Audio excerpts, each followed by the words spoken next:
Israel में third temple बनाने की मांग। बाइबल भविष्यवाणियों की किताब है। इसमें भविष्य के लिए हजारों भविष्यवाणियां दी गई हैं। उन्हीं भविष्यवाणियों में से बाइबल की सबसे बड़ी भविष्यवाणी यह है कि इस दुनिया के अंत से पहले और मसीहा के आगमन से पहले तीसरी बार यहूदी यरूशलेम के टेंपल माउंट पर थर्ड टेंपल बनाएंगे।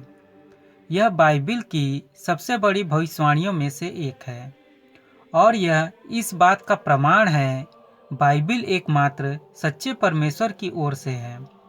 क्योंकि सीधी सी बात है, अगर बाइबल के अंदर हजारों साल पहले कोई भविष्यवाणी दर्ज की गई है कि भविष्य में यह होगा और जब यह प्रोफेसी हमारे समय में पूरी हो जाती है, तब यह प्रमाण ही हुआ कि बाइबल ईश्वर ने दी है। और यह सब देखते हुए भी अगर आज आप आंखें मूंद कर बैठे हैं तो सावधान रहने की जरूरत है। इससे फर्क नहीं पड़ता कि आप क्रिश्चियन हैं या नहीं, क्योंकि बाइबल की प्रोफेसी का असर पूरी दुनिया के लोगों पर एक समान पड़ता है। ऐसा थोड़े ही ना कि आप किसी झूठे धर्म को मान रहे हैं तो इसका असर आप पर नहीं होगा। आप जानते हैं यरूशलेम में टेंपल माउंट पर थर्ड टेंपल बनने जा रहा है। एक न्यूज़ चैनल है TV9 भारतवर्ष, जिसमें साफ साफ बताया जा रहा है कि थर्ड टेंपल बनने वाला है। ये रिपोर्ट देख लीजिए। इजराइल में थर्ड टेंपल बनाने की मांग। जी मार्च महीने में संसद में भी टेंपल की मांग की गई है। अल अक्सा मस्जिद की जगह थर्ड टेंपल बनाने की मांग। डोम ऑफ द रॉक को भी हटाने का प्लान है। जैसा कि आपने सुना कि इजराइल के संसद में थर्ड टेंपल बनने की बात चल रही है और यह जो न्यूज़ चैनल है वो अवश्य ही किसी हिंदू व्यक्ति का ही होगा। इसका एंकर भी हिंदू ही होगा। लेकिन जो कट्टर हिंदू हैं वो कभी भी बाइबल और ईसाइयत की बात अपने चैनल पर करना पसंद नहीं करते हैं।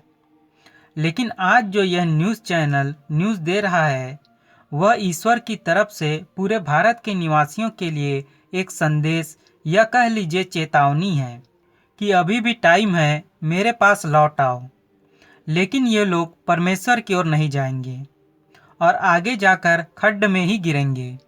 तो यहाँ आप साफ साफ देख सकते हैं कैसे परमेश्वर अंतिम दिनों में गैर ईसाइयों से भी प्रचार करवा रहा है और वे जमकर बाइबल की प्रोफेसी और ईश्वर का प्रचार कर रहे हैं। क्योंकि दुनिया के अंत और यीशु के दोबारा आगमन का समय हो चुका है। बाइबल में जगह जगह थर्ड टेंपल की भविष्यवाणी लिखी हुई है। उनमें से कुछ भविष्यवाणियों के वचनों को मैं आपके समक्ष रखने वाला हूँ।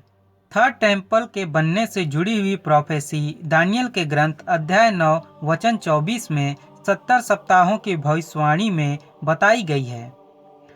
वहाँ ऐसा लिखा है, परम पावन मंदिर गर्भ की पुनः प्रतिष्ठा की जाएगी। यहाँ साफ साफ बताया गया है कि एक बार फिर से थर्ड टेंपल बनेगा, क्योंकि यह अंतिम समय की प्रोफेसी है। इन 70 सप्ताहों की प्रोफेसी में मैंने आपको सब बताया है। दूसरी भविष्यवाणी हमें मत्ती रचित सुसमाचार के अध्याय 24 वचन 15 में पढ़ने को मिलती है।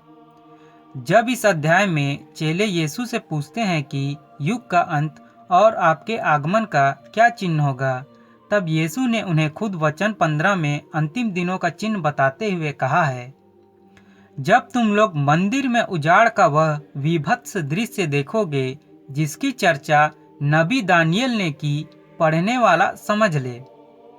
इस वचन में साफ साफ यीशु ने कहा है, मंदिर यानी थर्ड टेंपल में उजाड़ का भयानक दृश्य होगा जिसकी चर्चा दानियल नबी ने पहले ही कर रखी है।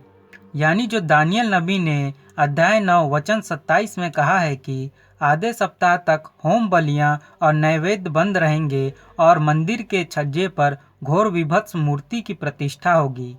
इन वचनों से स्पष्ट होता है कि जब थर्ड टेंपल बनेगा तभी न वहाँ चल रही होम बलियां बंद होंगी और उसके छत पर एक भयानक मूर्ति की स्थापना की जाएगी, क्योंकि यहूदी किसी भी प्रकार की मूर्ति की पूजा नहीं करते हैं। यह उनके लिए भयानक दृश्य के समान होगा। और थर्ड टेंपल की तीसरी प्रोफेसी बाइबल की अंतिम किताब यानी प्रकाशना ग्रंथ के अध्याय 11 वचन 1 से 2 में पढ़ने को मिलती है। जब यूहन्ना को सरकंडा देकर मंदिर वेदी को नापने को कहा जाता है, वहाँ ऐसा लिखा है, इसके बाद किसी ने मुझे मापक दंड के रूप में एक सरकंडा दिया और कहा, उठो, ईश्वर के मंदिर, वेदी और वहाँ के आराधकों को नापो, किंतु मंदिर का बाहरी प्रांगण छोड़ दो, उसे मत नापो, क्योंकि वह गैर यहूदियों के हवाले कर दिया गया है और वे पवित्र नगर को 42 महीनों तक रौंदते रहेंगे। यहाँ वचनों से स्पष्ट है कि यूहन्ना मंदिर, वेदी और वहाँ के आराधकों को नाप रहे हैं। यह तभी संभव है जब टेम्पल माउंट पर थर्ड टेम्पल बन चुका हो। और आज टेम्पल माउंट पर मुस्लिम मॉस्क है। जो गोल्डन डोम वाला मॉस्क है उसे अल सखरा कहा जाता है और जो काले रंग का मॉस्क है उसे अल अक्सा कहा जाता है। लोग यहाँ कंफ्यूज होते हैं। वो गोल्डन डोम को अल अक्सा बुलाते हैं। वहीं पर 2 बार यहूदियों का टेम्पल था। क्योंकि आज वहाँ पर अल सखरा यानी गोल्डन डोम है, इसलिए जब तक वह तोड़ी न जाए वहाँ थर्ड टेम्पल बन ही नहीं सकता है, क्योंकि वही ओरिजिनल बेडरॉक है यहूदी टेम्पल का, जहाँ पर 2 बार उनका टेम्पल बना था। वचनों के आधार पर कि मंदिर का बाहरी प्रांगण छोड़ दो, उसको मत नापना, क्योंकि वह गैर यहूदियों यानी मुसलमानों के कब्जे में होगा। ऐसा कहे जाने की वजह यह हो सकती है क्योंकि जब थर्ड टेम्पल बन चुका होगा तब 7 वर्षों के बीच में, यानी जब 3.5 साल बीत चुके होंगे, तब मुसलमानों और यहूदियों के बीच कोई ट्रीटी हो जाए कि काले रंग वाले मॉस्क की जगह में मुसलमान इबादत करेंगे और गोल्डन डोम वाली जगह जहां पर थर्ड टेम्पल बना होगा वहां पर यहूदी इबादत करेंगे। जब दोनों के बीच यह समझौता हो चुका होगा, तभी उसी वक्त एंटी क्राइस्ट खुद को दुनिया का खुदा रिवील कर देगा, जब आखिरी 3.5 साल बचे होंगे। ये जो बात मैंने एंटी क्राइस्ट यानी यहूदियों के मसीहा के बारे में कही है, वह थर्ड टेम्पल की चौथी प्रोफेसी से जुड़ी हुई है। एंटी क्राइस्ट तभी आएगा जब थर्ड टेम्पल बन चुका होगा।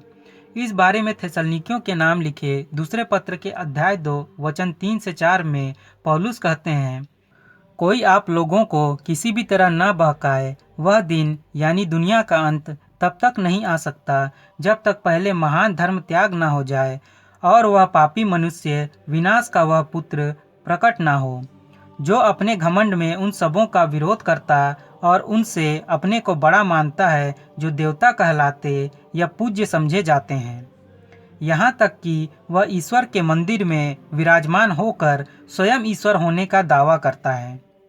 यहाँ वचनों से स्पष्ट है कि एंटी क्राइस्ट पूरी दुनिया के देवी देवताओं का विरोध करेगा और वह ईश्वर के मंदिर में जाके बैठ जाएगा और कहेगा कि वही ईश्वर है। यह तभी संभव हो सकता है जब थर्ड टेम्पल ऑलरेडी बन चुका हो और जो छज्जे पर विभत्स मूर्ति की स्थापना की बात कही गई है, उसके बारे में प्रकाशना ग्रंथ के अध्याय 13 में बताया गया है कि वह पशु के आदर में एक प्रतिमा बनवाएगा। और यह पशु कौन है? आदम हेवा के पास कौन गया था? एक पशु, एक जीव ही न गया था। तो उसी की प्रतिमा वह बनवा के थर्ड टेम्पल में स्थापित करवा देगा और लोग इसकी पूजा करेंगे। तो आप इस प्रकार देख सकते हैं कैसे आज जो न्यूज़ चैनल्स हैं वह बाइबिल की प्रोफेसी को ही अपने चैनल्स में बता रहे हैं, जो यह चिन्ह है कि कयामत नज़दीक है। अगर आप अभी भी नहीं मान रहे हैं तब जाकर हमारा चैनल चेक कर लीजिए। इस न्यूज़ चैनल से पहले ही हमने और हमारे जैसे मसीही चैनल्स ने सालों पहले इन थर्ड टेम्पल की प्रोफेसीज की वीडियोस ऑलरेडी बना रखी है। आज पूरी दुनिया में उथल पुथल मचा हुआ है। ये सब कहीं ना कहीं कयामत की निशानी ही है। जल्द ही यीशु का आगमन होगा और हम सब उसके साथ होंगे।